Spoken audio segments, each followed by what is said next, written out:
The river smelled of mud, tea, salt, and money. Long before cannon smoke drifted over the South China coast, before diplomats argued over indemnities in ports, before newspaper readers in London learned to say strange names like Canton, Chusan, and Taku, there was already a system under strain. It ran from the tea tables of Britain to the poppy fields of India, from the counting houses of the East India Company to the warehouses outside Guangzhou, from the tax needs of empire to the moral fears of a dynasty that believed itself responsible not merely for revenue and borders, but for the ethical order of a civilization. The Opium Wars did not begin because one side woke up one morning and decided to open China by force.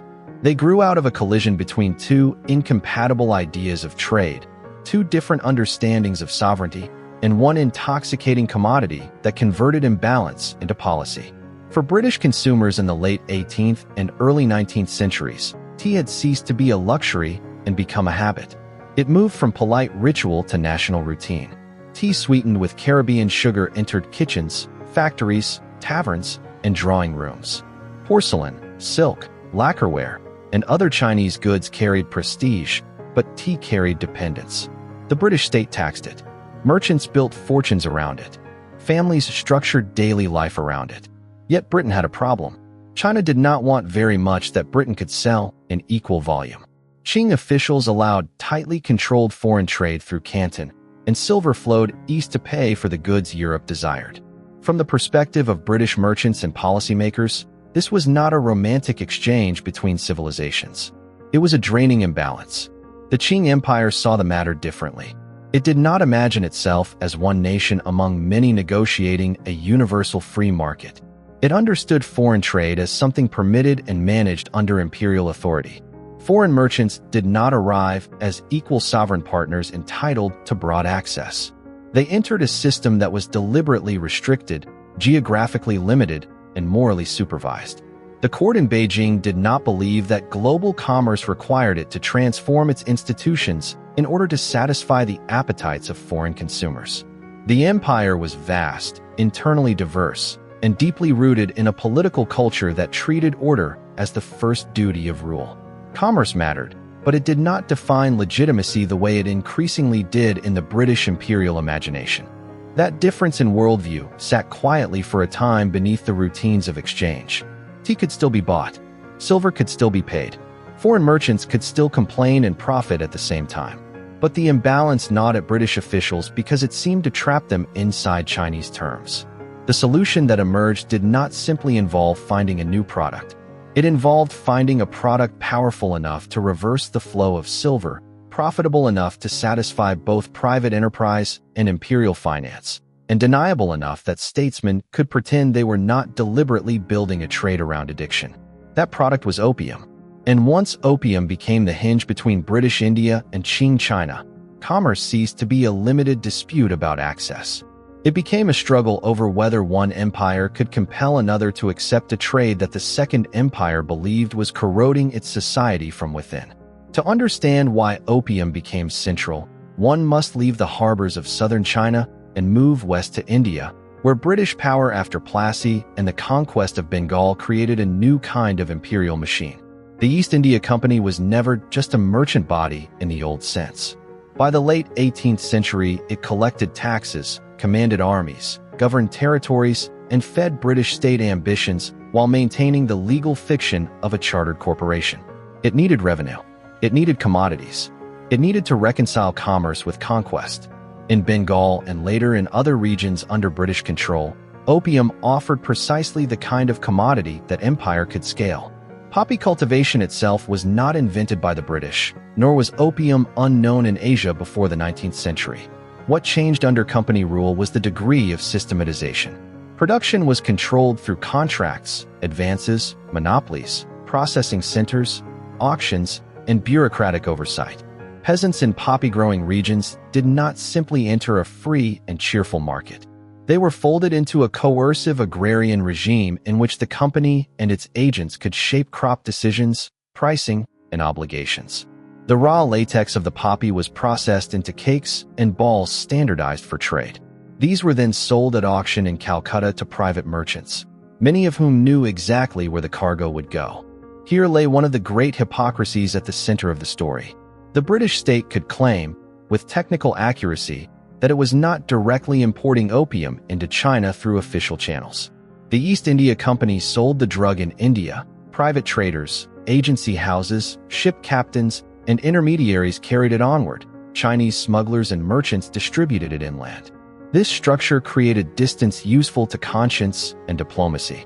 Officials could deplore smuggling in one document, while depending on the revenues and balance of payments effects in another.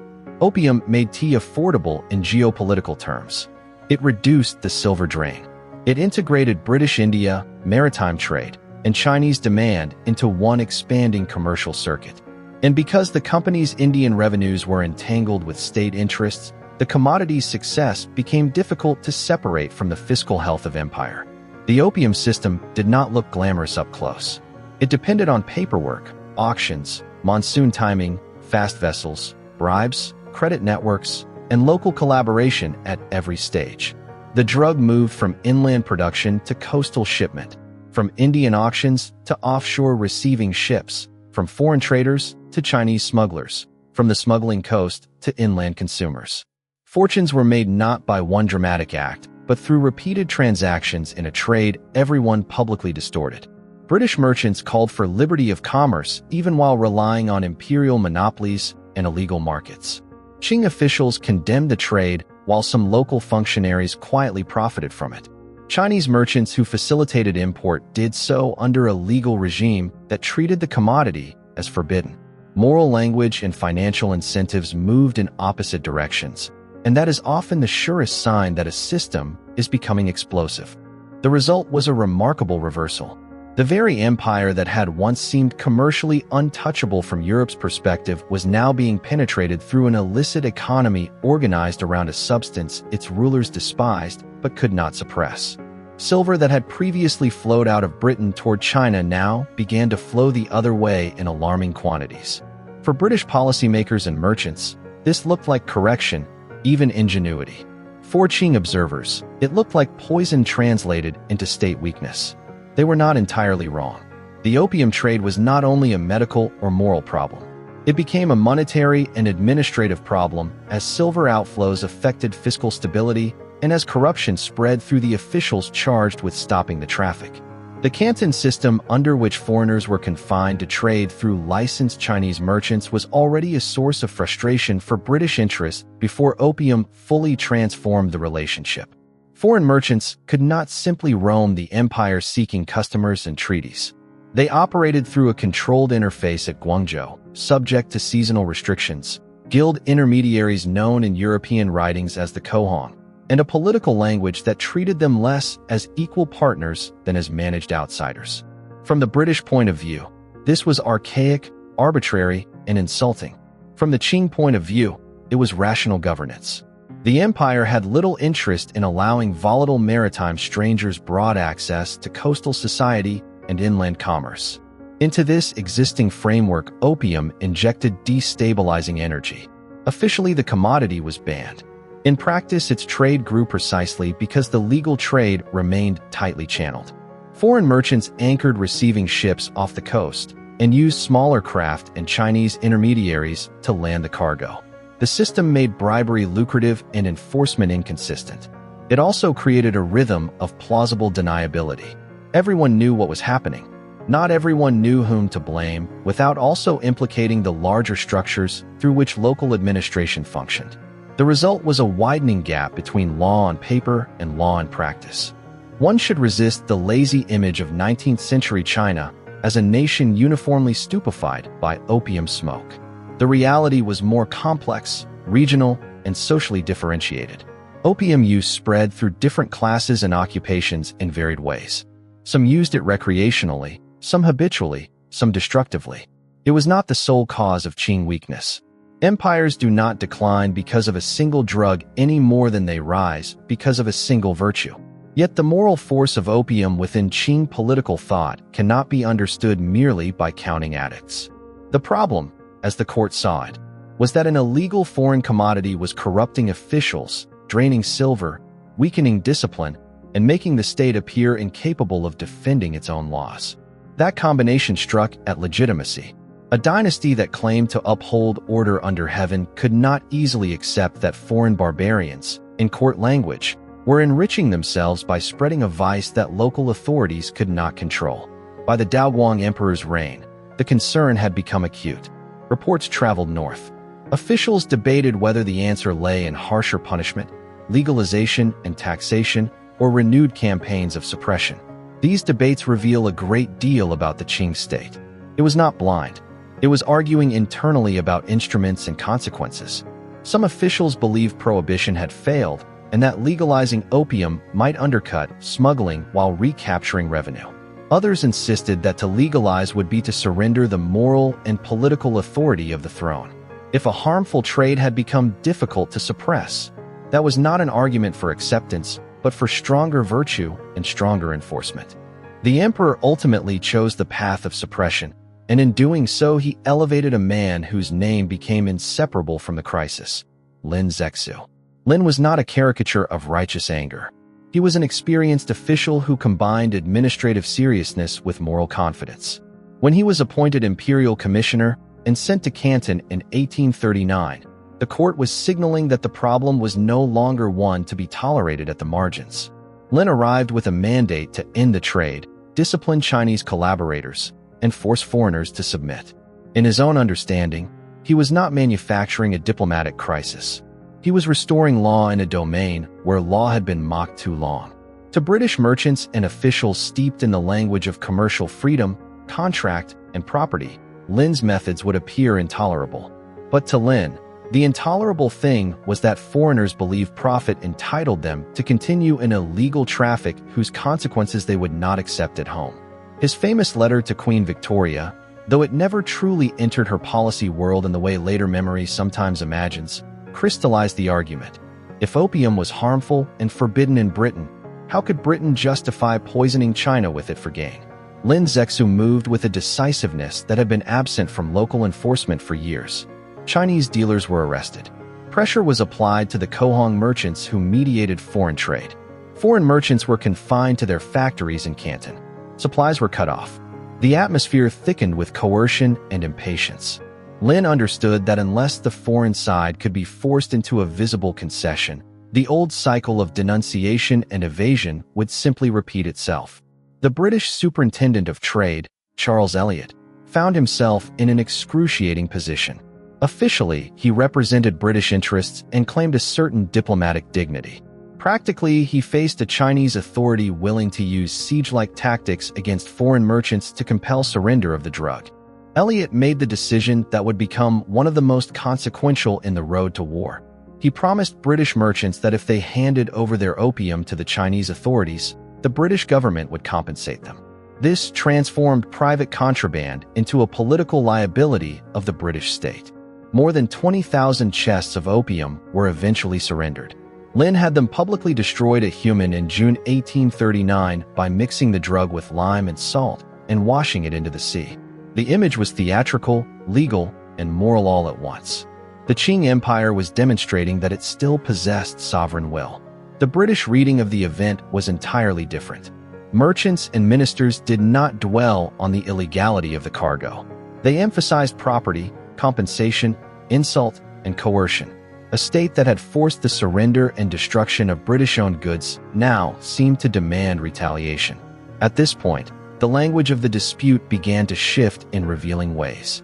The British government did not publicly go to war saying, in essence, "We will defend narcotics trafficking because our consumers need tea and our empire needs balanced trade." States prefer higher language. They spoke instead of national honor, protection of subjects, the need for regularized commerce, and the intolerable caprice of Chinese authority. This is not merely hypocrisy in the cheap sense. It reflects how imperial powers often moralize their own interests by translating them into principles universal enough to sound detached from the grubby circumstances that gave them birth. Free trade was becoming, in 19th century British political culture, not only a policy preference, but a civilizational mission. To defenders of intervention, the Qing state did not simply object to opium. It represented an obstructive, illiberal, and arbitrary system standing against the modern circulation of goods and peoples. Opium thus became both the cause of conflict and, in British public justification, something they often preferred not to name too directly. The irony was profound. A dynasty trying to stop an illegal trade on its own soil would soon be accused of violating the norms of commerce by the empire whose merchants had prospered through that illegal trade. This inversion only makes sense if we understand that the conflict was never just about lawbreaking. It was about which civilization's definition of lawful intercourse would prevail. The Qing court still imagined a world in which foreign commerce could remain subordinate to imperial order. Britain increasingly imagined a world in which market access, diplomatic equality, and the rights of trade should override older hierarchies. Opium sharpened the contradiction because it was both highly profitable and morally indefensible in straightforward terms. Yet the imperial state did not need moral clarity to act. It needed strategic advantage, parliamentary support, and a framing that turned coercion into principle. By late 1839 and into 1840, the machinery of British retaliation was in motion. Naval power, long the decisive arm of British imperial reach, would now be used not simply to protect merchant shipping from pirates or rival states, but to force the Qing Empire into a new relationship with global commerce. The First Opium War was coming, and with it one of the clearest demonstrations of what industrial-era firepower could do against an agrarian empire still governing by older assumptions of hierarchy and controlled access. When war began, it exposed more than military imbalance. It exposed the distance between how the Qing court understood external threats and how the British Empire could project violence. The Qing had fought many wars across vast frontiers. It had conquered, negotiated, pacified, and absorbed. But the challenge represented by Britain was distinctive. Here was a maritime power able to strike along the coastline, seize islands, move troops by sea, and use advanced naval gunnery to bypass the rhythms of land-based administration. The British did not need to conquer the whole empire to win concessions. They needed to show that they could inflict concentrated pain at critical points, and that the Qing lacked the means to stop them. The first campaigns demonstrated precisely this. British forces moved against Chinese coastal positions with relative confidence. Chusan, an island off the Zhejiang coast, was occupied. Naval bombardments and amphibious actions revealed the vulnerability of Qing defenses designed for a different kind of enemy. Chinese forts and war junks, brave enough at close range, were outmatched by ships carrying superior guns, better training, and command systems honed by global warfare. The contrast could be devastatingly visible. Wooden defenses shattered by bombardment, local officials forced into improvised negotiations, populations watching a foreign enemy appear and disappear by sea at times, and places not under imperial choosing. Yet one should not tell this story as if Britain simply glided to victory without friction or debate. Inside Britain, the war itself was contested. Critics condemned it as immoral, especially because of the opium question. William Gladstone, then a young politician, attacked the conflict in Parliament with language of unusual moral force, declaring that a war more unjust in origin had perhaps never been waged. Such criticism mattered because it reminds us that empire never speaks with one voice. Commercial and strategic elites may dominate policy, but publics, politicians, and moralists can still dispute the terms on which force is used. The war was not a national consensus of pure greed. It was an argument in which the side favoring coercion prevailed because it aligned commercial interests, imperial confidence, and the language of national dignity strongly enough to overcome ethical revulsion. In Qing China, the war produced confusion as well as resistance. Information moved slowly compared with the speed of British operational mobility. Court politics encouraged evasion of bad news. Some officials minimized defeats or exaggerated local capacity. The emperor, governing from deep inland, had to interpret events through memorials filtered by fear, reputation, and bureaucratic self-protection. This made coherent strategic response difficult. Lin Zexu, once the symbol of stern enforcement, became vulnerable as setbacks mounted. He was eventually scapegoated and removed. This too was characteristic of imperial systems under stress. Local zeal could be praised when it seemed to restore order and blamed when it produced consequences the center did not want to own.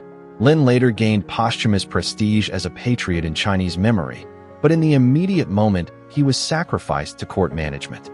British forces combined coercion with diplomacy, always seeking to convert battlefield leverage into treaty concession.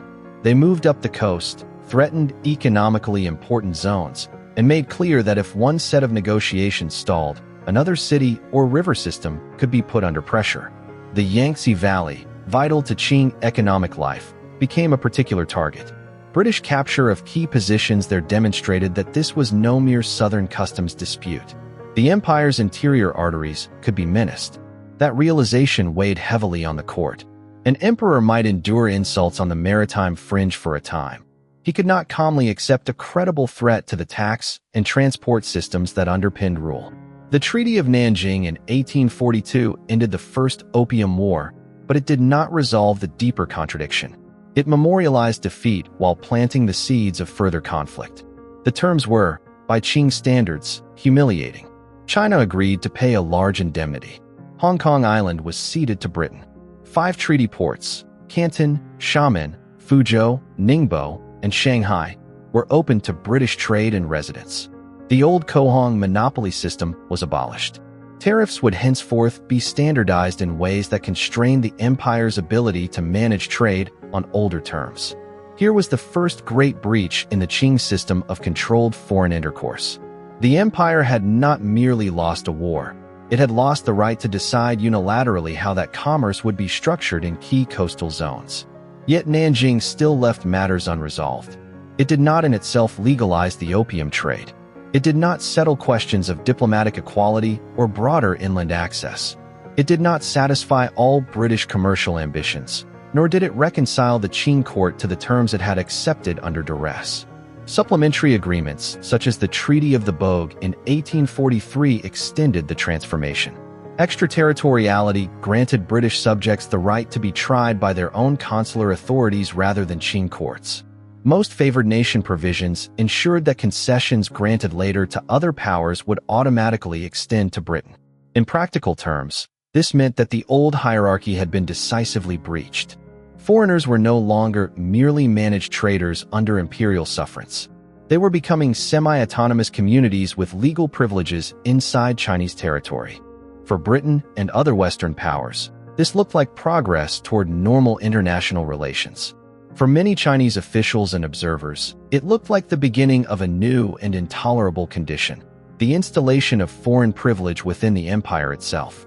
Sovereignty, once understood through civilizational centrality and administrative control, now had to contend with enclaves of foreign law, foreign residence, and foreign pressure. The phrase that later historians would use, unequal treaties, captured not only coercion but asymmetry of worldview. Britain believed it was universalizing commercial and diplomatic norms. China experienced those norms as the legal codification of defeat. Hong Kong deserves particular notice here because it embodied the new order in miniature. Acquired by cession, developed as a British colonial entrepot, the island became both symbol and instrument of the transformed relationship. What had once been a marginal possession soon grew into a crucial base for trade, shipping, finance, and imperial administration.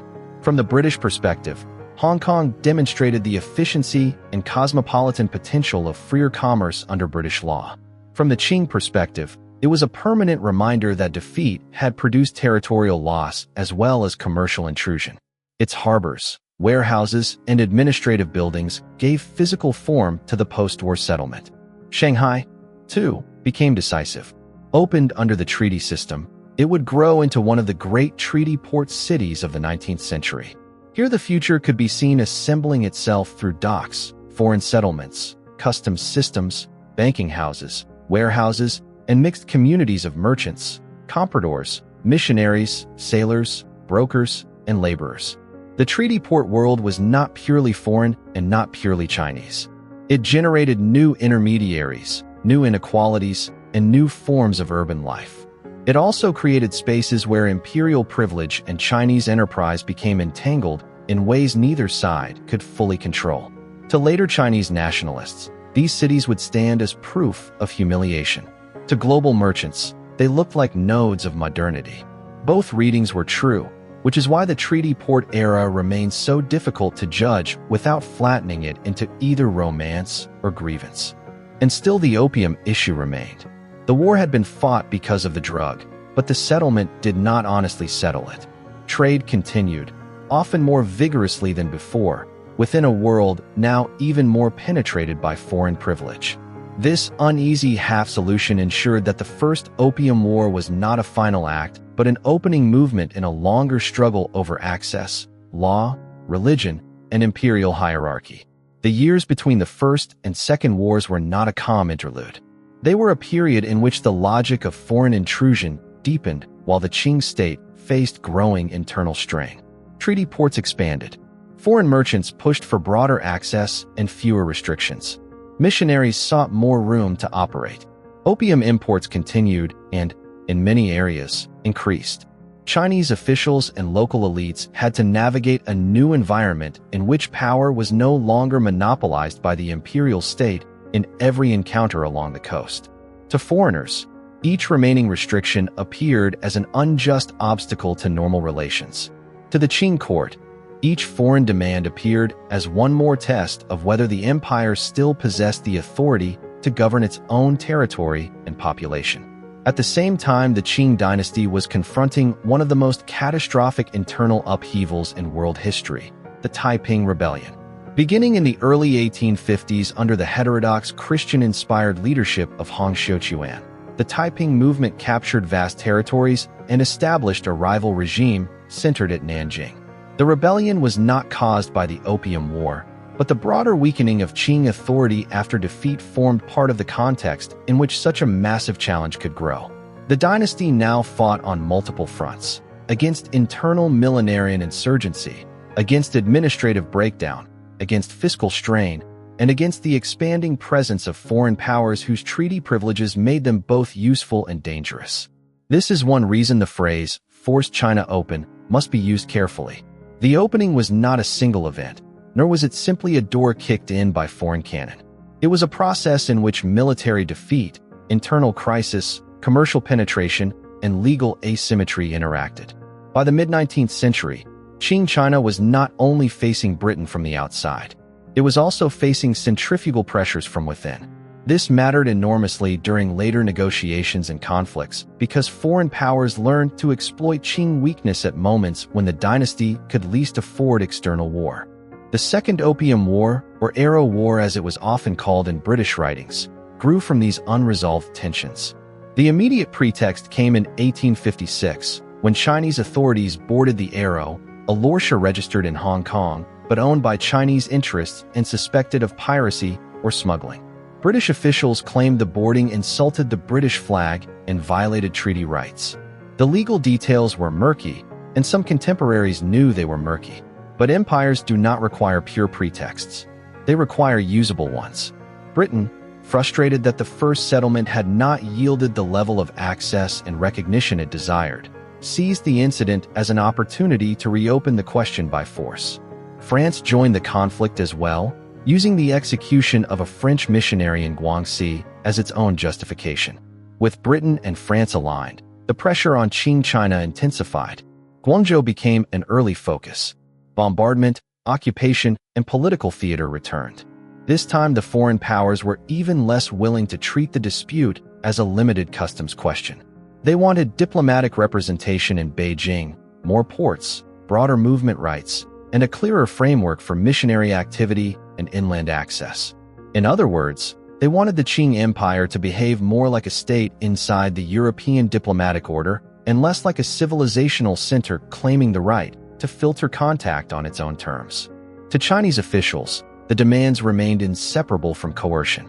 The foreigners were not arriving with disinterested universal principles. They were arriving behind naval artillery and recent memories of humiliation. The fact that some of their demands resembled what later international law would normalize did not change the conditions under which they were being imposed. This is one of the hardest things about the Opium Wars to narrate honestly.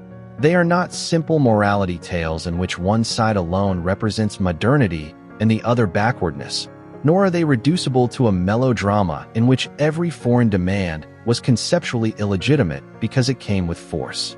The truth is crueler. The international order becoming dominant in the 19th century mixed genuine structural changes in diplomacy and commerce with naked asymmetries of power. China was being compelled to enter that order not by persuasion or equal negotiation, but by military defeat. The campaign of 1858 brought the Allies northward again. They captured the Taku forts guarding the approaches to Tianjin and imposed the treaties of Tianjin. These agreements pushed foreign privilege further. More ports were to be opened.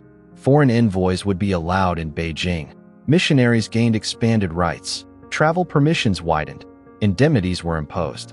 The treaties also moved toward the effective legalization of opium through tariff schedules and broader commercial normalization, even if moral evasions persisted in official rhetoric. Yet the Qing court hesitated to ratify and fully implement the settlement. Resistance continued. In 1859, when Anglo-French forces returned expecting routine entry to exchange ratifications, they met unexpectedly stiff resistance at the Taku forts and suffered a humiliating repulse. For a brief moment, it seemed possible that China might recover some leverage by proving that foreign demands were not irresistible. That hope did not last. The following year, Britain and France returned in overwhelming strength. This second expedition of 1860 pushed beyond the coast toward Beijing itself. The Qing government, fractured by indecision and facing pressure from all directions, could not coordinate an effective defense. Negotiations faltered. Prisoners taken by Qing forces were abused and in some cases killed. The Allied response, shaped by anger and by the desire to leave a lesson written at imperial scale, would produce one of the most notorious acts of cultural destruction in modern history: the looting and burning of the Yuanminjuan, the old summer palace.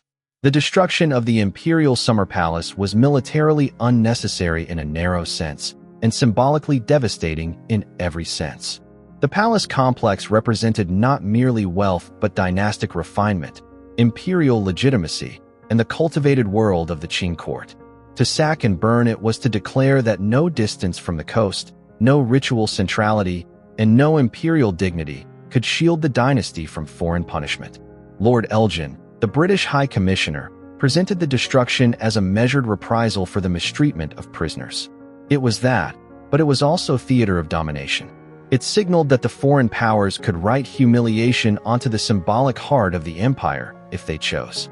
The Convention of Beijing in 1860 confirmed and expanded the earlier treaties. Foreign envoys would reside in the capital. More territory was ceded in the north to Russia in related settlements. Kowloon was added to British Hong Kong. Indemnities deepened. Missionary rights were strengthened. Opium, by practical effect and administrative accommodation, entered a new phase of legitimacy within the treaty system. If the First Opium War had breached the old order, the second drove through it and rearranged the furniture. For the Qing dynasty, this was a political and psychological catastrophe. The court had not merely suffered defeats on the coast. It had seen foreign troops reach Beijing and foreign flames consume an imperial masterpiece. At the same moment, the empire still faced immense internal rebellion. It survived, but survival now required adaptation on terms no earlier Qing ruler would have recognized as acceptable. Provincial leaders such as Zheng Guofan, Li Hongzhang, and others would become increasingly important in rebuilding military and administrative capacity. The old confidence of a centralized court ruling from unquestioned civilizational centrality had been broken. China would now pursue what later came to be called self-strengthening. Selective adoption of foreign military technology, shipbuilding, arsenals, language study, and practical learning, all in the hope that the empire could recover enough capacity to resist further humiliation without surrendering its cultural core. The Opium Wars therefore belong not only to the story of Western imperialism, but to the story of late Qing reform and crisis. Defeat exposed weakness, but it also forced new kinds of thinking. Officials who had once dismissed Western knowledge as marginal now had to study artillery, steamships, diplomacy, and manufacturing. Translation became strategic. So did foreign language instruction. New institutions emerged not because the court had fallen in love with modernity, but because refusal had become too dangerous. Yet reform under duress is a painful teacher. It creates factions, half measures, and the constant suspicion that adaptation itself may be a kind of surrender. Late Qing politics would be haunted by this dilemma for the rest of the dynasty's life. No account of the Opium Wars is complete without returning to opium itself. not as a mere pretext, but as the material hinge between commerce and coercion. Western narratives have sometimes minimized the drug once war begins, shifting attention toward noble abstractions like diplomatic equality and the opening of markets. Chinese nationalist narratives, by contrast, have often centered opium so strongly that every other dimension of the conflict risks becoming secondary. Both emphases contain truth, and both can distort. The drug mattered because it made visible the moral asymmetry of the exchange. Britain, the dominant naval and industrial power, was compelling access not in order to sell harmless textiles or machines to a reluctant market, but in defense of a trade that Chinese authorities regarded as socially destructive and politically corrosive. At the same time, once the wars had broken the Qing system, the resulting treaty order ranged far beyond the drug itself. Ports, tariffs, missionary protections, diplomatic forms, legal privileges, and territorial concessions all became part of the package. Opium was central, but it was also part of a larger transformation. Inside China, the drug's social effects were distributed unevenly. Smoking practices varied. Addiction existed on a spectrum. Elite use and lower-class use did not look identical. Regional markets differed. Domestic cultivation would eventually rise, complicating the old picture of foreign poison entering from abroad. Yet the fiscal dimension remained critical. Silver outflows linked consumption to monetary anxiety. Officials worried not only about bodies and morals, but about the ability of the state to collect taxes, pay troops, and maintain confidence. Corruption around enforcement magnified these concerns. If local officials and military men could be bribed, if smugglers could operate through networks that cut across legal and illegal authority, then opium was also a diagnostic tool revealing state weakness. British India, meanwhile, showed the other side of the ledger. Opium revenues and trade effects were woven into imperial finance. The company state in India could sustain its structures partly because the China trade functioned. Peasants in poppy regions bore the agrarian pressures. Merchants handled the auctions and shipping. Consumers in China absorbed the product. Tea drinkers in Britain went on with daily life, often without reflecting on how their habit was connected to a much darker circuit. This is one reason the Opium Wars are so important to the history of global capitalism. They demonstrate that imperial markets were not clean systems of comparative advantage, but coercive chains linking addiction, taxation, agrarian control, naval power, and mass consumer culture.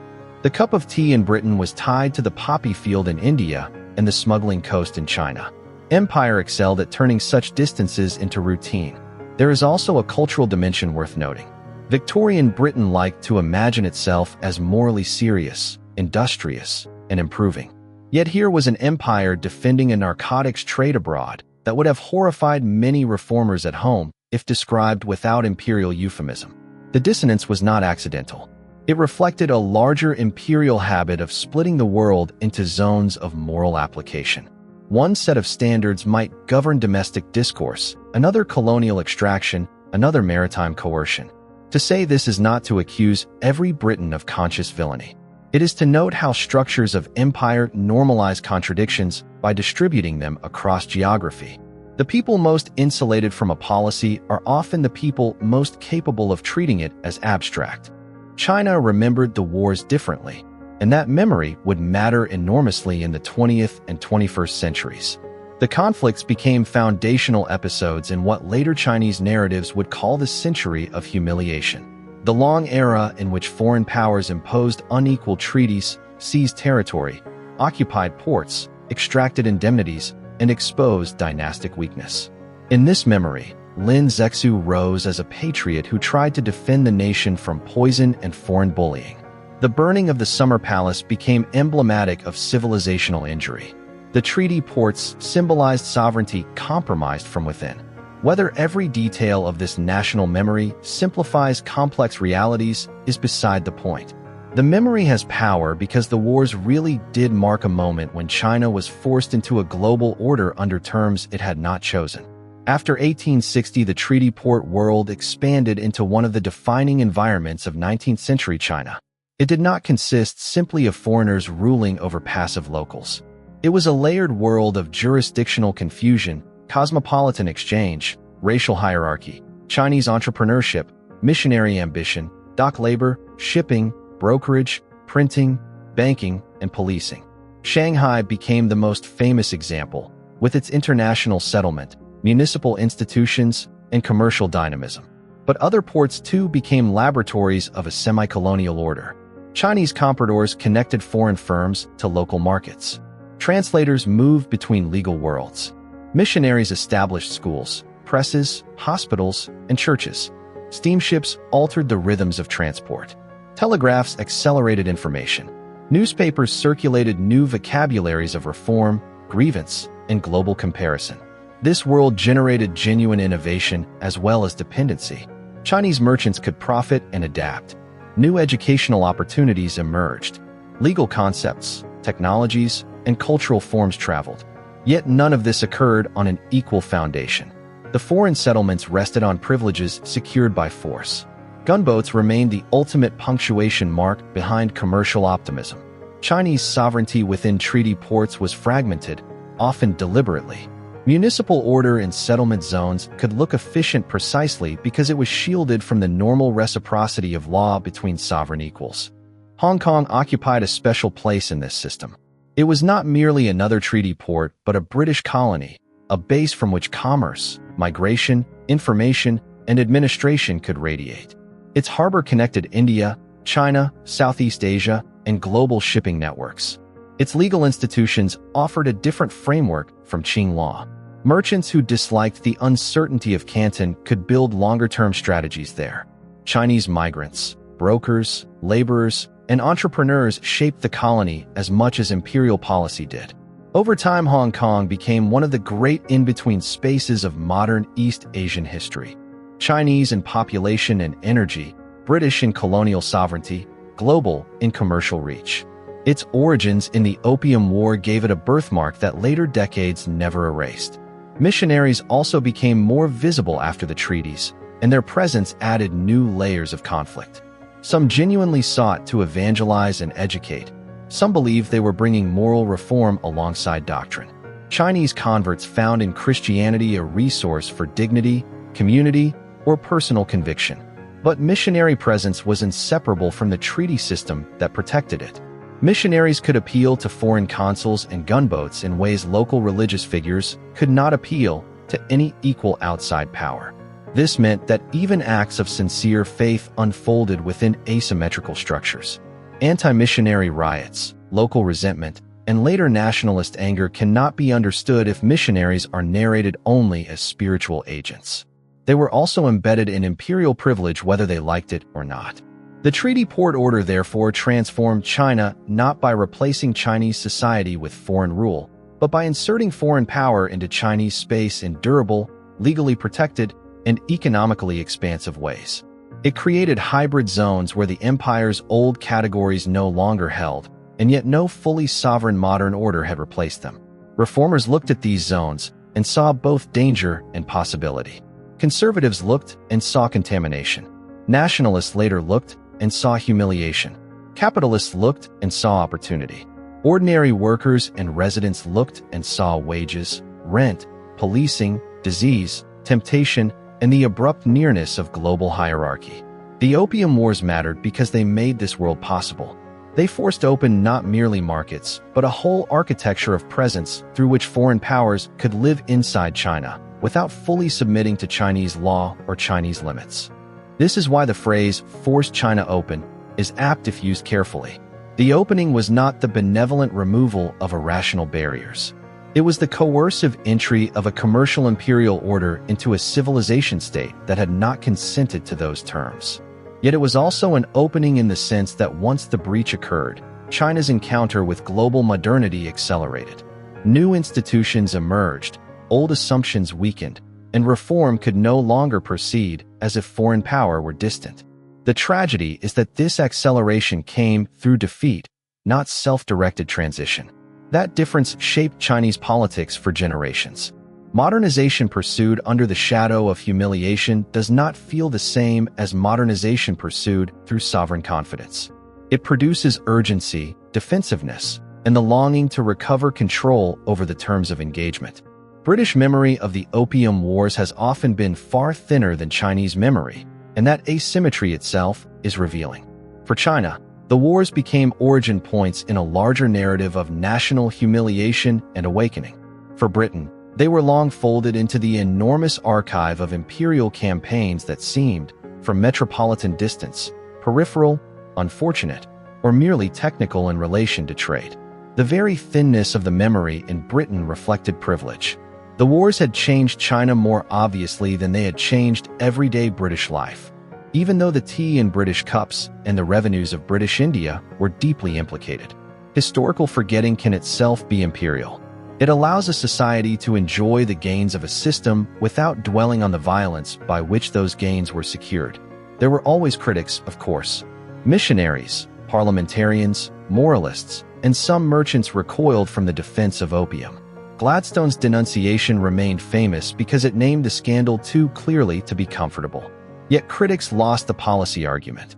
Britain went to war, won, returned to war, won again, and installed treaty structures that suited its expanding imperial and commercial ambitions. The fact that some of its own politicians knew the origin was morally rotten did not prevent the machinery from turning. That, too, is instructive. States can proceed through contradiction so long as the strategic and economic incentives are strong enough, and the public can be persuaded, or distracted, into accepting a more flattering language. The wars also shaped British imperial ideology in subtler ways. They reinforced the conviction that superior naval and industrial capacity could force antiquated states into modern commercial relations. This was not always phrased crudely. Often it appeared as confidence that history itself favored openness, treaty regularity, and the circulation of goods. But the confidence rested on gunboats. It is one thing to claim that free exchange is universally beneficial. It is another to bombard ports until a reluctant empire signs tariff agreements. The Opium Wars thus sit at the heart of a larger Victorian contradiction, the fusion of liberal economic language with coercive imperial practice. Britain could imagine itself as the champion of free trade while using war to pry open markets on terms impossible to separate from force. This contradiction was not accidental to the age. It was central to it. For China, the consequences spread outward through later decades. The sense that the Qing state had failed to defend the realm fed reformist and revolutionary critiques alike. The self-strengthening movement sought practical adaptation, but each new foreign pressure exposed the limits of piecemeal reform. Defeat by Japan in the 1890s would deepen the crisis further by showing that an Asian power that had modernized more successfully could now beat China on terms once monopolized by the West. The Boxer Uprising and foreign invasion at the turn of the century would replay, in different form, the drama of internal rage and external coercion. Republican Revolution in 1911 unfolded against a background already shaped by treaty port modernity, foreign spheres of influence, and the delegitimization of dynastic centrality. Even 20th-century Chinese communism inherited, transformed, and weaponized the memory of the Opium Wars. Anti-imperialism in modern China has never been just an ideological posture. It has been grounded in concrete historical episodes through which sovereignty was visibly breached. This long afterlife is why the Opium Wars matter far beyond the 19th century. They help explain why questions of trade, extraterritorial privilege, customs control, port access, and foreign residence became politically charged in China to a degree outsiders sometimes underestimate. They help explain why Chinese nationalism developed such a strong restorative component, the desire not merely for modernization, but for the recovery of full control over the terms on which China engages the world. They help explain why treaty law, missionary protection, and foreign settlement never looked neutral to those who remembered their origins. And they help explain why the modern Chinese state remains intensely sensitive to any sign that external powers imagine access as something they can demand rather than negotiate on equal terms. Historical memory does not mechanically determine present policy, but it shapes the vocabulary through which present conflicts are understood. The Opium Wars supplied some of the deepest vocabulary in modern Chinese political consciousness. One must also say plainly what the title itself insists: Empire forced China open. The phrase may sound simple, but every word deserves weight. Empire, not merely one government making a bad choice, but a global structure linking British finance, Indian revenue extraction, maritime power, industrial production, and the confidence of a ruling class that believed force could and should be used to reorder markets. Forced, not persuaded, not invited, not mutually negotiated under conditions of parity, but compelled through war, blockade, occupation, and treaty under duress. China, not a blank civilization waiting to be awakened by commerce, but a complex empire with its own institutions, achievements, blind spots, and sovereign claims. Open, not liberated in some pure sense, but breached, transformed, penetrated, and inserted into a world economy under unequal terms. This does not mean everything closed in Qing China had been good, wise, or sustainable. The Canton system was restrictive. Court assumptions about external hierarchy could be rigid and self-deceiving. Corruption and administrative weakness were real. Some forms of legal and diplomatic adaptation were overdue. But history's cruelty lies precisely in the fact that overdue adaptation often arrives through conquest rather than reflection. Britain did not wait patiently for China to modernize itself into mutual convenience. It used superior force to accelerate change in ways that served British interests first. The Opium Wars are therefore not embarrassing footnotes to globalization. They are central episodes in the making of the modern global order. Nor should we let the later language of international law obscure the violence of transition.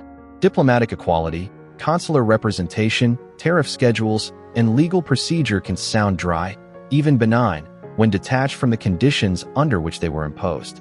But for the Qing Empire, these terms emerged through bombardment, territorial loss, and the spectacle of foreign troops entering the capital. To say that China was being integrated into modern interstate practice is, in one register, true. In another, it risks making coercion disappear into abstraction. A defeated state can be told it is being modernized while it is being stripped of discretion.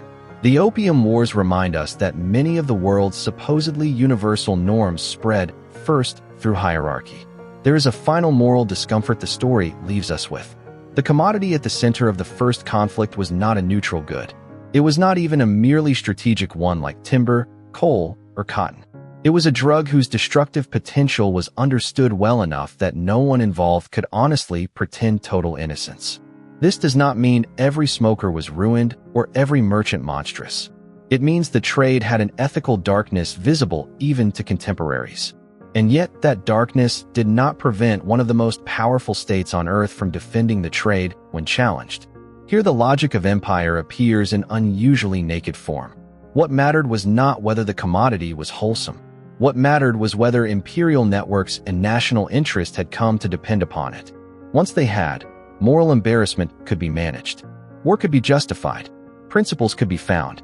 Rhetoric could be elevated. The trade would continue. That is why the Opium Wars remain so disturbing.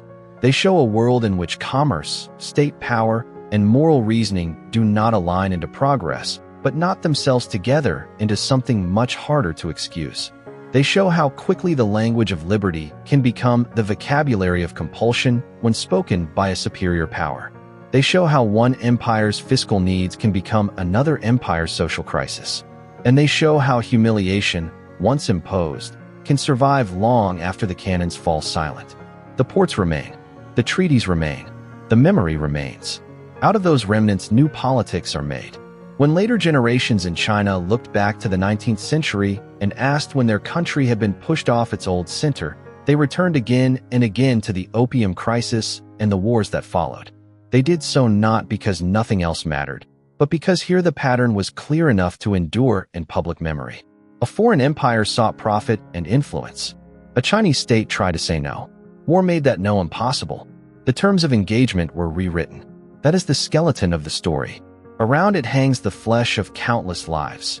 Indian cultivators compelled into poppy production, British merchants calculating risk and gain, Qing officials arguing over policy, smugglers loading chests into fast boats, smokers in inland rooms, sailors off the coast, translators in treaty ports, missionaries with printing presses, laborers hauling cargo in Shanghai, clerks drafting tariffs, princes watching a palace burn, reformers studying foreign guns, nationalists swearing never again.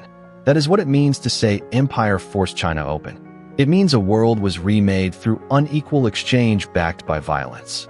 It means modern East Asian history cannot be understood without this rupture.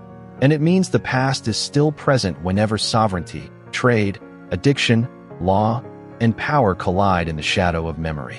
Tea helps explain the emotional shallowness with which many Britons could ignore the cost of the opium system. By the early 19th century, tea was no longer an exotic beverage drunk by elites displaying refinement. It had become infrastructure for ordinary life. Workers relied on it.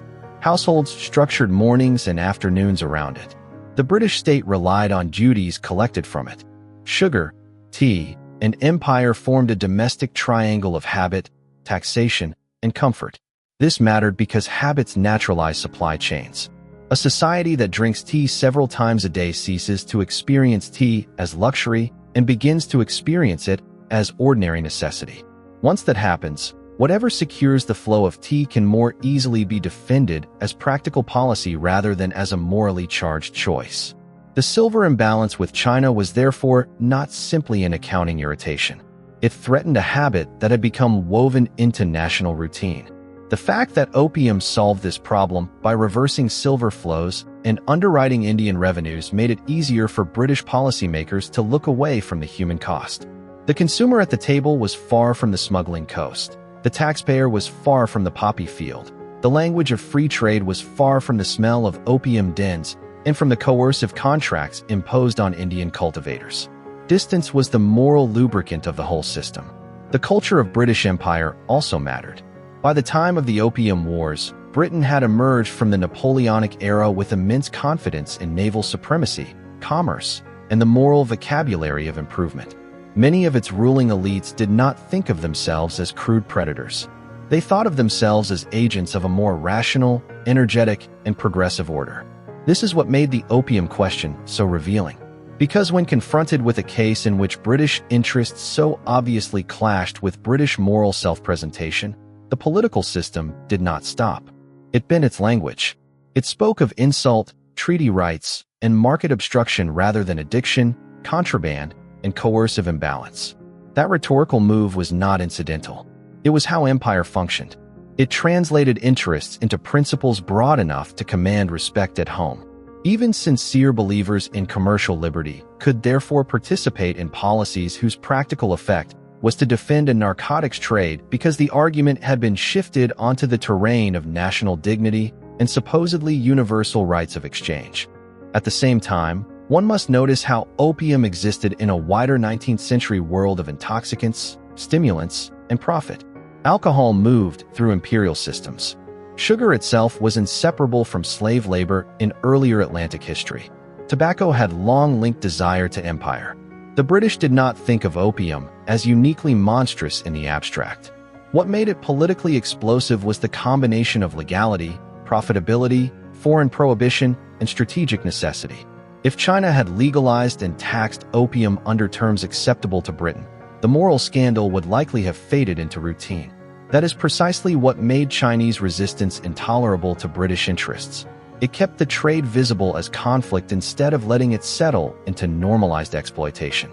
The Qing state, by insisting that the commodity was socially harmful and politically corrosive, forced Britain to choose between moral embarrassment and imperial persistence. Britain chose persistence. The ordinary British consumer rarely experienced that choice directly. Tea still arrived. Porcelain still gleamed. Parliamentary debates occurred far away from the breakfast table. Yet that is exactly how empire embeds itself in domestic life. The empire's violence becomes part of the background conditions for comfort. The objects on the table seem innocent because the coercion sustaining them is geographically displaced and rhetorically disguised. The Opium Wars are so instructive because they make that displacement unusually difficult to deny. Once one follows the chain from tea to silver, silver to opium, opium to war, and war to treaty ports, the domestic and the imperial can no longer be held apart. The household has entered the battlefield without realizing it. In India, the story looked different again. The British imperial machine that fed the China trade did not operate on abstractions, but on land, labor, and coercive administration. Opium from Bengal and other producing regions was not a windfall freely offered by contented farmers responding to market signals. It emerged from a regime of advances, controls, inspections, monopolies, and obligations that gave the East India Company enormous leverage over cultivators. Peasants were often pushed toward poppy cultivation under conditions that made alternatives difficult. The crop competed with food production and with local needs. Prices were set in ways that benefited the monopoly purchaser. Debt and pressure tightened the system. Imperial revenues downstream depended on disciplined production upstream, and disciplined production in colonial settings rarely meant free choice in any meaningful social sense. This matters because the Opium Wars are often told as though the key relationship were only Britain versus China. In reality, the commodity at the center of the war was produced within another field of domination.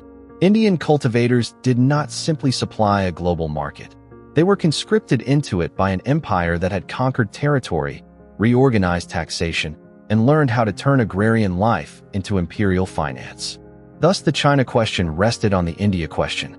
Without British control over Bengal and its revenue system, without the company's administrative reach, without the capacity to process and auction opium at scale, there would have been no such powerful lever against China. The war story is therefore triangular at minimum. India produced, China consumed and resisted, Britain profited and fought. At the level of lived experience, this meant that peasants in South Asia who had never seen China and knew little of Qing policy were nonetheless participating under pressure in a chain that would help produce war on the South China coast. Some accepted advances because they had few options. Some resented the terms. Some tried to evade obligations. Company agents and local middlemen enforced the system through the ordinary mix of paperwork and coercion familiar in colonial economies. The cultivated poppy was not yet war, but it was already empire translated into plant form. The latex taken from scored capsules, processed into opium, packed, sold, and shipped, carried with it the logic of conquest from field to port. There is an analytical temptation to isolate victimhood neatly. Chinese consumers harmed by foreign drugs, Indian peasants harmed by colonial agriculture, British workers unwittingly drinking tea underwritten by coercion. The reality is less tidy, because all these worlds were connected through markets, states, and desires that did not respect moral categories. Yet one should not let complexity blur power. The common denominator was empire's ability to distribute costs downward and outward while concentrating gains in merchants, state revenues, and strategic advantage. Indian cultivation, Chinese resistance, and British consumption were not equal nodes in a free system.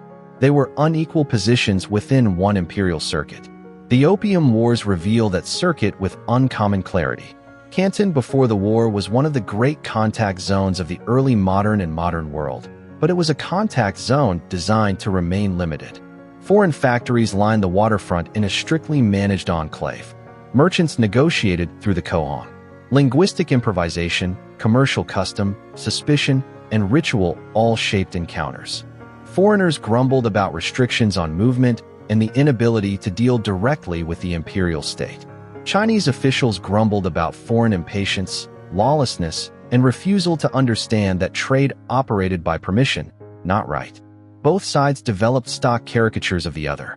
Europeans often saw mandarins as corrupt despots wrapped in obsolete ceremony. Qing officials often saw foreigners as grasping, unruly, and civility-deficient men from the maritime edge. The Canton system was therefore not merely a commercial mechanism. It was a theater of mutual misrecognition. Within this environment, opium smuggling expanded through a gray world of offshore receiving ships, coastal runners, brokers, interpreters, compradors, and local protection. The legal trade in tea and silk existed beside the illegal trade in opium, and the same commercial talents often serviced both. Money moved easily between legality and illegality. The boundary was moral in state language, but operationally porous in daily practice. Foreign merchants might dine, complain, calculate exchange rates, and present themselves as respectable commercial men, while cargo linked to them floated just far enough offshore to preserve deniability. Chinese merchants condemned the drug in principle and profited from its movement in practice. This was the kind of system that can continue for years so long as every participant has reason not to ask the most dangerous questions too loudly. Lin Zexu's arrival disrupted this equilibrium. because he refused to treat contradiction as routine. His methods were harsh precisely because softer methods had been absorbed into the smuggling economy. The confinement of foreigners, the pressure on cohong merchants, the insistence on surrendering opium stocks, all this transformed an illicit but normalized system into open crisis. Canton's unique social world, so long built on managed ambiguity, suddenly became a place where each party had to declare more clearly what it believed it was entitled to do. British merchants did not think themselves criminals in the ordinary sense. They thought themselves commercial actors unfairly constrained by a backward regime. Lin did not think himself persecuting legitimate trade. He thought he was enforcing the law against traffickers who had hidden behind custom and profit for too long. The inability of these two moral worlds to speak to one another except through coercion was one of the war's defining facts. Canton would continue to matter after the First War, but the old city of regulated exchange was gone. Once coercion had entered the relationship at scale, the possibility of returning to a world in which foreigners accepted narrow commercial confinement disappeared. The port had become the point at which two imperial orders tested not just policy, but conceptions of world arrangement. The question was no longer simply whether goods could be bought and sold. It was who would decide the conditions under which foreign presence, foreign law, and foreign commodities would exist inside China. Canton had once been the gate. After the wars, it became evidence that the gate had been forced. Military history sometimes flattens the First Opium War into a sequence of easy British victories over an antiquated opponent. There is truth in the imbalance, but not in the flattening. The war was shaped by geography, logistics, weather, Chinese local resistance, political hesitation, and the difficulty of translating tactical successes into imperial strategy. British commanders had to decide whether to pressure the south, strike northward, threaten major river systems, or seek a single decisive negotiation. Qing officials had to improvise in a world where local military courage could not compensate for structural inferiority in naval power and gunnery. Some Chinese forces fought stubbornly. Local populations did not uniformly welcome the foreign intruder. Yet bravery could not solve the mismatch between smoothbore and more advanced guns, between sail and steam mobility and coastal defenses oriented toward older threats, between coordinated expeditionary planning and bureaucratic fragmentation. The seizure of Chusan showed how British forces could choose targets whose strategic and symbolic effects exceeded their size. Occupying an island near important maritime routes signaled that the British could establish forward positions off the Chinese coast and hold them. Operations further along the coast compounded the effect. Each British move demonstrated that the war did not have to be fought on terms comfortable to the Qing state. Ports, estuaries, and river mouths were all vulnerable. The British also exploited their capacity to move information and commanders through naval networks, integrating military pressure with diplomatic demands in a way that put the Qing on a reactive footing. Still, victory was not merely a matter of technical superiority. It required political willingness in London to continue a war many considered morally suspect. It required the ability to sustain forces far from home. It required confidence that limited war for commercial ends would not escalate into something uncontrollable. That confidence, however ugly its use here, was one of Britain's major imperial advantages.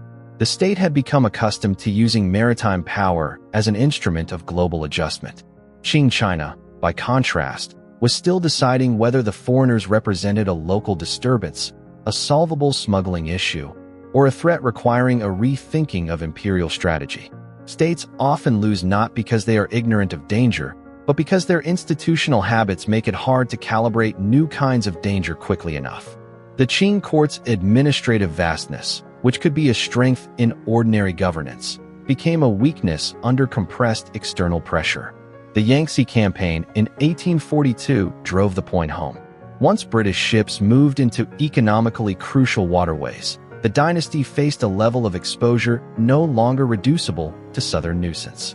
Grain movement, tax systems, and symbolic authority all came into view. The war was no longer about restoring order in Canton. It was about whether the empire could protect the arteries of its own life. Under those circumstances, the Treaty of Nanjing became thinkable not because the court had accepted British moral arguments, but because the strategic cost of continued resistance under current conditions looked too high. This is how many unequal settlements are born, not from persuasion, but from a narrowing of acceptable pain. The 1860 destruction of the Yuan Mingyuan deserves lingering attention because it reveals the cultural violence of empire more starkly than treaty articles can. The old summer palace was not simply a residence. It was a world of gardens, pavilions, archives, artworks, ritual spaces, and imperial collection. It represented the aesthetic and political refinement of the Qing court, a material expression of cultivated power. To loot it was to take trophies. To burn it was to convert military victory into civilizational insult. The British and French troops who entered the complex did not all behave identically. Some stole, some documented, some justified, some later regretted. But the event as a whole sent a message impossible to miss. The foreign powers could now punish the dynasty not only militarily and fiscally, but symbolically. They could write defeat into the cultural heart of the empire. Later British defenders of the burning treated it as retaliation for the torture and deaths of prisoners. That rationale had force in immediate military terms, yet it also obscured the deeper truth that the palace was chosen because it mattered as symbol. Elgin did not order the destruction of a random barracks.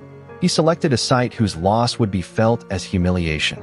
In this sense, the act fits within a larger repertoire of imperial punishment whereby the destruction of cultural and political centers serves to magnify lessons beyond the battlefield. The effect on Chinese memory has been enduring. Ruins do not merely mark loss, they preserve accusation. The Yuan Mingyuan became one of the clearest material reminders that the 19th century was not only an era of forced treaties, but of cultural violation. The destruction also complicates any attempt to narrate the Second Opium War as a clean conflict over diplomatic normalization. Even if one grants that some foreign demands aligned with emerging international practice, the path by which those demands were secured included spectacles of domination no theory of mutual progress can sanitize. The palace burned because stronger powers wished to teach a weaker state the cost of resistance. This is empire at its least euphemistic. It does not ask to be loved. It asks to be obeyed.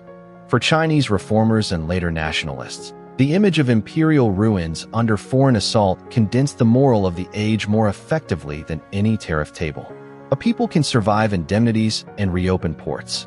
But when the seed of dynastic beauty is turned into charred testimony, memory hardens differently. The humiliation is no longer only legal or economic. It becomes civilizational in feeling, even if historians rightly resist essentialist language. Modern Chinese museums, textbooks, and commemorations that return to the palace ruins are not indulging pure sentiment.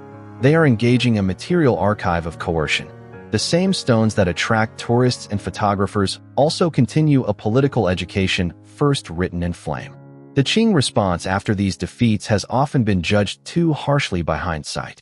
It is easy to say the dynasty should have modernized earlier, industrialized faster, centralized more effectively, professionalized its military, and integrated Western knowledge without hesitation. Such sentences glide over the fact that reform had to occur inside a giant agrarian empire already carrying demographic pressures, regional diversity, fiscal strain, and political traditions not easily remade by proclamation. Self-strengthening after the Opium Wars was not the work of fools who merely tinkered. It was the work of officials trying to preserve a state under conditions of relentless stress. Arsenals were established. Shipyards were created. Translation bureaus and language schools appeared. Foreign experts were hired selectively. Diplomatic practice shifted. Military industries began to grow. These were serious efforts, but they unfolded within structural constraints. Court conservatives feared that adopting foreign techniques too deeply might undermine moral and political order. Reformers themselves often preferred the formula of Chinese learning for essence, Western learning for utility, hoping technology could be imported without importing the destabilizing political implications of the system from which it came. Provincialism complicated matters. Leaders like Zheng Guofan and Li Hongzhang built regional military and industrial capacities because the center could not do everything. But in doing so, they also deepened the tendency for power to become decentralized. The dynasty survived the Taiping and other rebellions partly because regional leaders raised armies and resources. Yet this same pattern made coherent national transformation harder. The legacy of the Opium Wars within Qing reform was therefore double-edged. Defeat generated urgency and realism. It also generated reactive, uneven, and politically fragile adaptation. China was not uniquely incapable of reform. It was reforming under pressure from multiple crises at once, and under an international system that rewarded weakness with new demands rather than patience. Every concession extracted by one power encouraged others to seek their own advantages. Russia moved in the north. France, the United States, and later Japan pressed their claims. The treaty system was cumulative. To modernize under such pressure was like rebuilding a house while creditors and raiders argued in the courtyard over who would own the front gate. This is why the Opium Wars cannot be reduced to China lost, because it was backward. Backwardness is lazy language that collapses institutions, technologies, political cultures, and global asymmetry into one smug adjective. Qing China was a vast, sophisticated, literate, administratively complex empire. It was not prepared for the particular kind of industrial maritime coercion Britain represented, and it made grave errors in diagnosis and response. Those truths can coexist. So can another. Britain's victory was not proof of moral superiority, only of strategic, technological, and organizational superiority in a conflict of a specific kind. Empires often mistake winning a war for winning a civilizational argument. That mistake shapes memory long after the smoke clears. In modern China, the Opium Wars occupy a place few 19th-century conflicts anywhere else still hold with such intensity. Schoolchildren learn them as the beginning of a national trauma. Museums curate them as the opening chapter in a long struggle to recover sovereignty. Political leaders invoke them when warning against foreign bullying, unequal treatment, or the complacent assumption that China will accept rules written entirely elsewhere. This memory is not static. It has been interpreted differently by Qing loyalists, Republicans, nationalists, communists, liberal reformers, and contemporary state narratives. But all these strands agree on one point. The wars marked a rupture in which China's relationship to the outside world was forcibly redefined. The phrase "century of humiliation" simplifies history, but it also organizes it. It links the Opium Wars to later defeats, indemnities, occupations, and encroachments.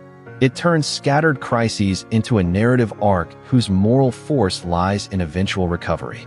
For the People's Republic especially, this arc became politically useful because it framed the modern state as the agent that finally ended an era of foreign domination.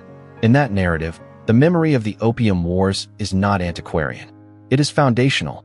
It explains why sovereignty is treated not as mere legal status, but as emotionally saturated historical restoration. It explains why foreign troops in Beijing, foreign gunboats on the coast, and foreign jurisdiction in treaty ports remain more than textbook facts. They are remembered as injuries that made modern China's political self-understanding urgent. Outside China, however, the wars have often lived in thinner memory.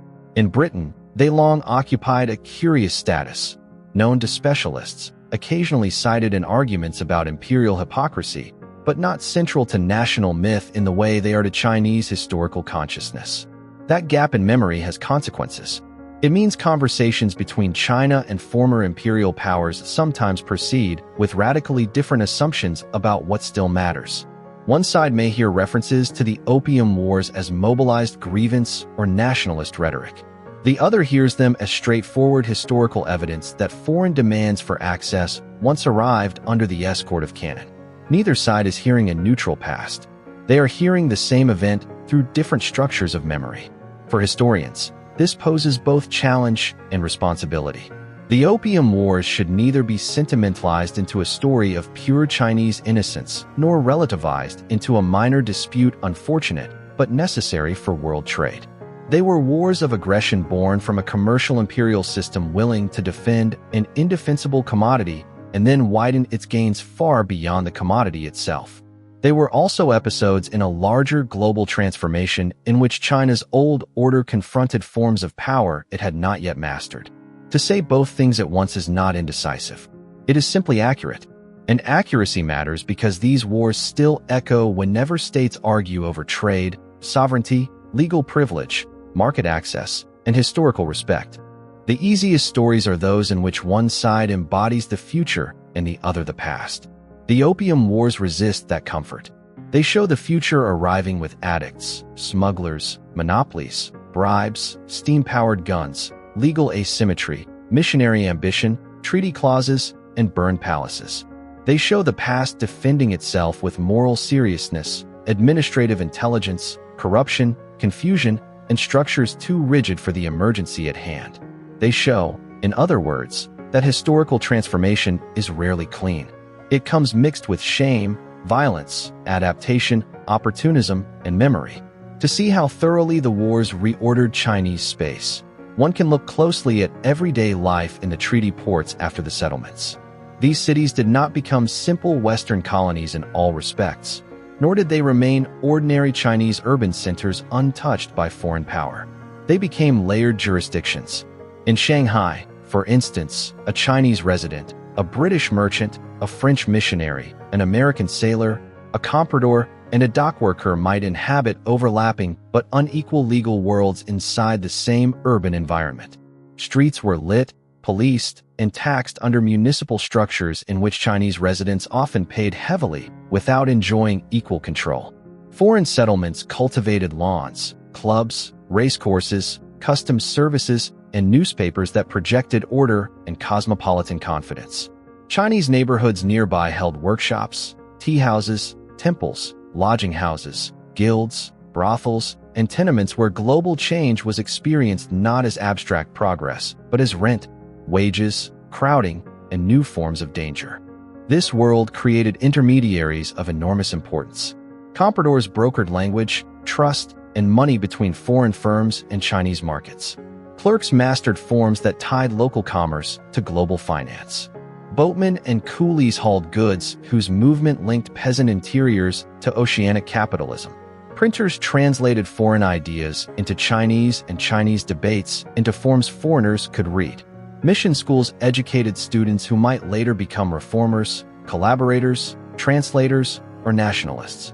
The treaty port was therefore not just a zone of humiliation. It was also a workshop of modern China, though one built under conditions many Chinese found intolerable. The same spaces that displayed foreign arrogance also produced new social classes, new political vocabularies, and new capacities. Here again, the legacy of the Opium Wars was double. Coercion created openings. Openings created transformations. Transformations generated resistance and possibility at the same time. The dockside perspective clarifies this especially well. A laborer loading tea, silk, cotton goods, kerosene, machinery, or opium did not necessarily think in the grand language of sovereignty. He thought in the language of wages, supervisors, injuries, schedules, and opportunity. Yet his labor took place within a city whose order had been remade by treaties and foreign pressure. Global history is often lived first in repetitive work. The warehouse, customs gate, and counting house were just as important to the treaty system as the gunboat. Once war had forced open the ports, daily routines did the rest. They naturalized a new world in which foreigners could reside, trade, sue, preach, police, and profit inside Chinese territory under privileges unthinkable before the 1840s. That normalization was one of the greatest triumphs of imperialism. It turned extraordinary coercion into ordinary urban life. Hong Kong offered an even sharper example. Its early decades were rough, improvised, disease-ridden, and commercially unstable in ways later romantic memory often forgets. Colonial order had to be built from scratch in an environment of migration, piracy fears, merchant competition, and uncertain governance. But the island's position and harbor gave it strategic life. It became a place where trade could be organized under British law beyond direct Qing administrative reach. Chinese merchants were indispensable to its success. So were Indian, Parsi, and other intermediary communities tied to the wider empire. Hong Kong's later global importance can obscure the brutal simplicity of its origin. It existed because war had pried loose a territorial concession and because empire recognized the value of a deep-water station on the edge of the China trade. The city's later energy, hybridity, and creativity do not erase that birth. They are part of the long afterlife of it.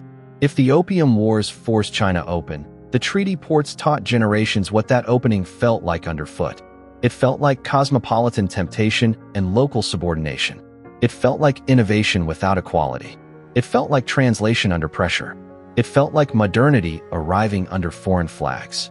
At the deepest level, the Opium Wars changed the meaning of sovereignty in East Asia. Before the wars, the Qing Empire had never lacked external relations, tribute links, frontier negotiations, or complex diplomacy.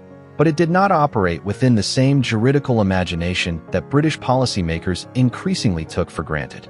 Sovereignty for the Qing court was embedded in a civilizational order structured by hierarchy, imperial benevolence, and differentiated access. The emperor was not simply a ruler among equal monarchs. He sat at the center of a world that, however pragmatically managed in practice, still assumed asymmetry.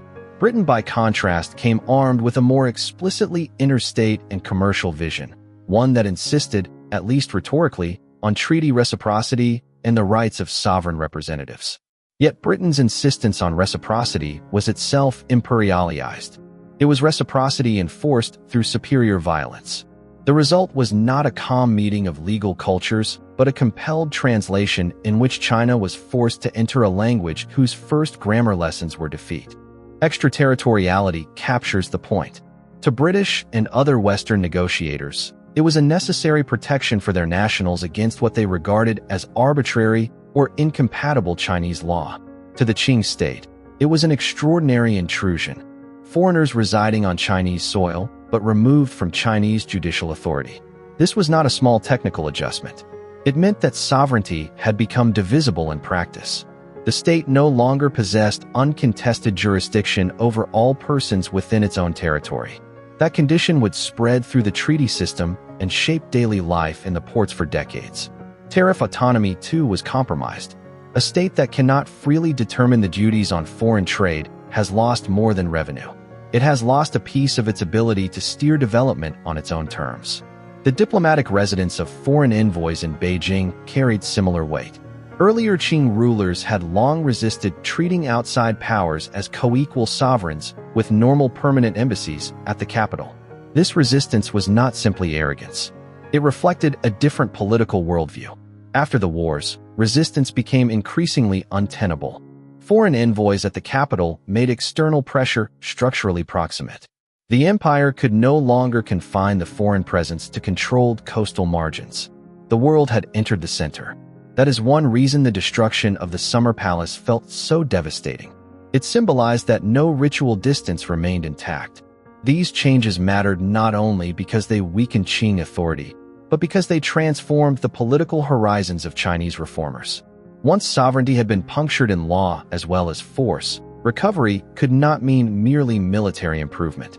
It had to mean rethinking institutions, diplomacy, economic policy, and eventually political structure itself. This is one route by which the Opium Wars connect to the later constitutional reform movements, Republican Revolution, and the long 20th century obsession with national salvation. The problem was no longer only how to keep foreigners out. It was how to build a state capable of dealing with foreigners as equals without yielding again to humiliation. That problem has not entirely disappeared from Chinese political thought even today.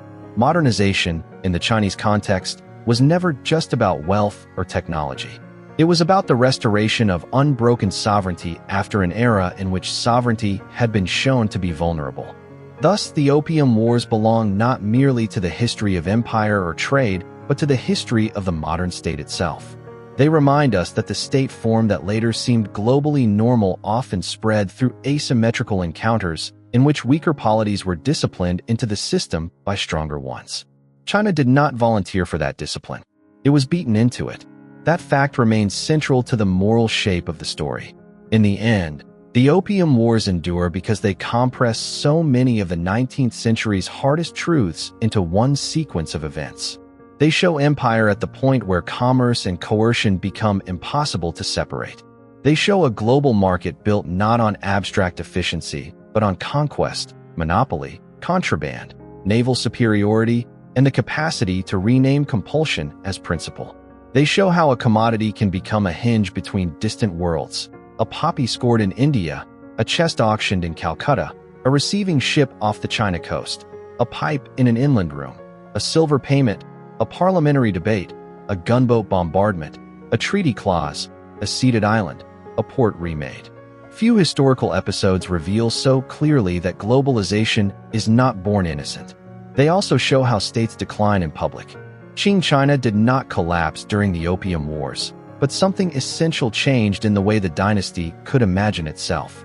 It had long governed by assuming that the empire's scale, prestige, and administrative civilization gave it the right to regulate the terms of external contact. The wars proved that another logic had entered the world, one carried by industrial force, maritime mobility, and a politics willing to prize access over the moral claims of the society being accessed. The dynasty survived, but it survived in a diminished horizon. The old confidence was gone. Everything from self-strengthening to constitutional reform to revolution would unfold afterward under the sign of that changed horizon. For Britain, the wars are an acid test of imperial self-knowledge. They strip away the comforting idea that empire spread free trade and modernity simply by example.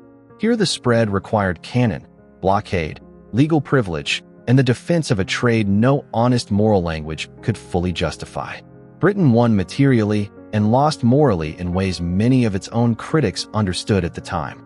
That is why the wars still matter in any serious reckoning with liberal empire.